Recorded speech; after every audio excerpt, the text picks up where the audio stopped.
இறைமகன் இயேசு கிறிஸ்துவில் மிகவும் பிரியமான சகோதர சகோதரிகளே, நண்பர்களே, பெற்றோரே, பெரியோரே, குழந்தைகளே, இன்றைய நாளை நமக்கு ஆண்டவர் தந்திருக்கின்றார். மகிழ்ச்சியோடு கடவுளுக்கு நன்றி சொல்லுவோமா? நன்றி உணர்வோடு கடவுளுக்கு நன்றி செலுத்துவோமா? அன்பு தேவனே, இந்த அதிகாலை வேளையில் உம்முடைய பிள்ளைகளாகிய நாங்கள் உண்மை போற்றுகின்ற உண்மை புகழ்கின்ற உமக்கு நன்றி கூறுகின்றோம். தந்தையே, உம்முடைய பாதத்தில் இந்த நாளை நாங்கள் ஒப்படைக்கின்றோம். ஆசீர்வதியும். நாங்கள் உம்முடைய பிள்ளைகள், உம்முடைய அருள்வரங்களை பெற்றுக் கொண்டிருக்கின்ற பிள்ளைகள், இந்த இறைவார்த்தையின் ஆற்றல் அபிஷேகம் எங்களில் நிறையட்டும். ஆண்டவரே, வாழ்க்கைக்கு உரமாக, வாழ்க்கைக்கு உணவாக இந்த இறைவார்த்தை எங்களுக்கு அமையட்டும். உம்முடைய அருள் பிரசன்னம் எங்களை தாங்கட்டும். முன்னாகும் பின்னாகும் வலமாக இடமாக இருந்து எங்களை ஆசீர்வதியும். ஆமென். அன்பு மிக்கவர்களே, இன்றைய நாளிலே நாம் தியானிப்பதற்காக எடுத்துக்கொண்ட இறைவார்த்தை தொடக்க நூல் 24ஆம் அதிகாரம் 4:12 இறைவார்த்தை. என் சொந்த நாட்டிற்கு போய் என் உறவினர்களிடம் என் மகன் ஈசாக்கிற்கு பெண் கொள்வாய் என்று சொல் என்றார்.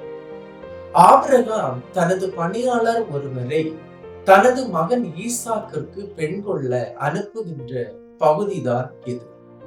அப்பணியாளன் கடவுளிடம் மனதார வேண்டிக் கொண்டுதான் அங்கிருந்து சென்றார்.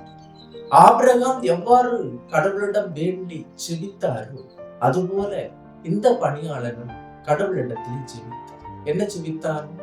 12வது இறைவார்த்தை. அப்போது அவர் சொன்னது, என் தலைவர் ஆபிரகாமின் கடவுளே, எனக்கு இன்று வெற்றி அளித்து என் தலைவர் ஆபிரகாமுக்கு இரக்கம் காட்டும். மனதார கடவுளிடம் ஜெபம் செய்து ஜெபித்து செய்கின்ற எந்த செயலும் வெற்றி பெறும். எதை செய்தாலும், எப்படி செய்தாலும், எந்த இடத்தில் செய்தாலும் அதை தொடங்கும் போது கடவுளுக்கு நன்றி செலுத்தி தொடங்குகின்ற செயலை கடவுள் பொறுப்பேற்று நம்மோடு இருந்து அவற்றை செய்து முடிப்பார்.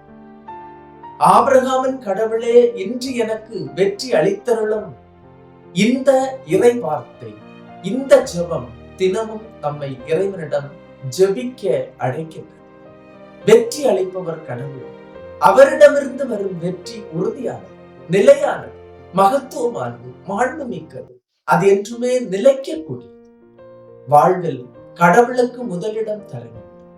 அனைத்து செயல்களிலும் கடவுளை உயர்த்துவோம், கடவுளை வாழ்த்துவோம், கடவுளுக்கு மகத்துவத்தை கொடுப்போம், கடவுள் நம் சார்பாக செயலாற்றுவோம் என்று ஆபிரகாமின் பணியாளர் கடவுளிடமிருந்து தன்னுடைய பயணத்தை ஆரம்பிக்கின்றார்.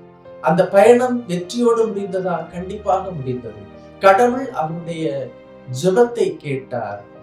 ரெபேக்கா என்ற பெண்ணை ஈசாக்கிற்கு தந்தார்.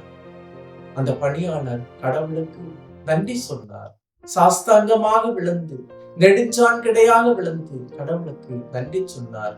அவரை போற்றி வாழ்த்தினார். ஏனென்றால் கடவுள் அவரோடு இருந்து அந்த செயலை அவருக்கு முடித்து தந்தார், வெற்றிகரமாக மாற்றினார். எல்லாம் வல்ல இறைவன், தந்தை, மகன், தூய ஆவியார் உங்களையும் உங்கள் குடும்பத்தையும் நிறைவாய் ஆசீர்வதிப்பாராக. ஆமென். இயேசுவுக்கே புகழ், இயேசுவுக்கே நன்றி. மரியே வாழ்க.